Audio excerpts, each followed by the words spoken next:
Oddly, only one of the others was waiting for him. Yezrian. Had the other 8 all died? It was possible. The battle had been so furious this time, one of the worst. The enemy was growing increasingly tenacious. But no. Kalak frowned as he stepped up to the base of the spire.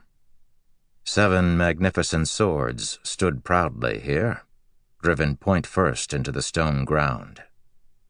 Each was a masterly work of art, flowing in design, inscribed with glyphs and patterns. He recognized each one.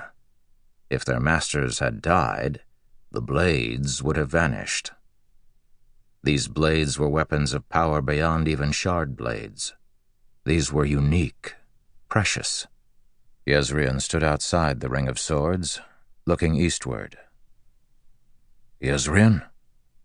The figure in white and blue glanced toward him.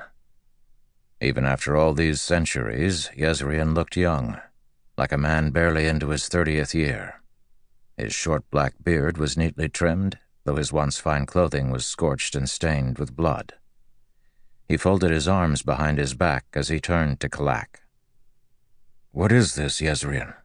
Kalak asked. "Where are the others?" "Departed." Yezrian's voice was calm, deep, regal. Though he hadn't worn a crown in centuries, his royal manner lingered.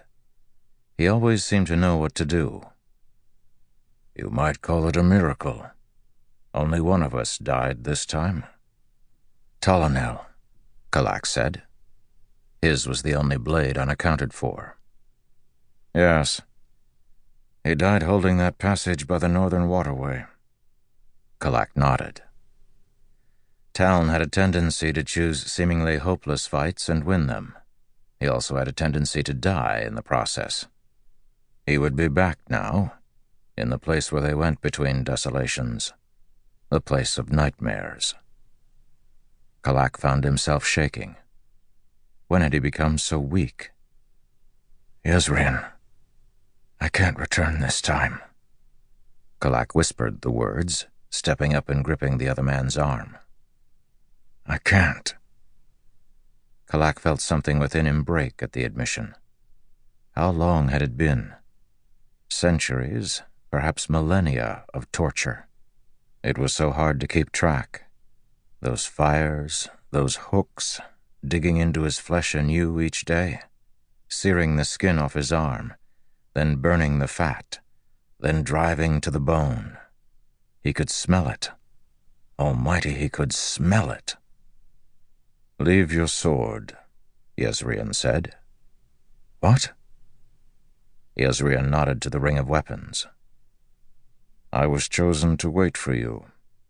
We weren't certain if you had survived. A decision has been made. It is time for the Oath Pact to end." Kalak felt a sharp stab of horror. "What will that do?" "Ishar believes that so long as there is one of us still bound to the Oath Pact, it may be enough.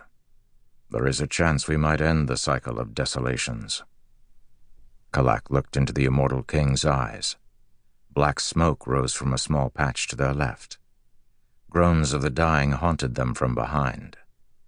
There, in Yezrian's eyes, Kalak saw anguish and grief, perhaps even cowardice. This was a man hanging from a cliff by a thread. "Almighty above," Kalak thought. "You're broken too, aren't you?" They all were. Kalak turned and walked to the side, where a low ridge overlooked part of the battlefield. There were so many corpses, and among them walked the living. Men in primitive wraps carrying spears topped by bronze heads. Juxtaposed between them were others in gleaming plate armor. One group walked past, 4 men in their ragged tanned skins or shoddy leather joining a powerful figure in beautiful silver plate, amazingly intricate. Such a contrast. Yezrian stepped up beside him. "They see us as divinities," Kalak whispered. "They rely upon us, Yezrian. We are all that they have."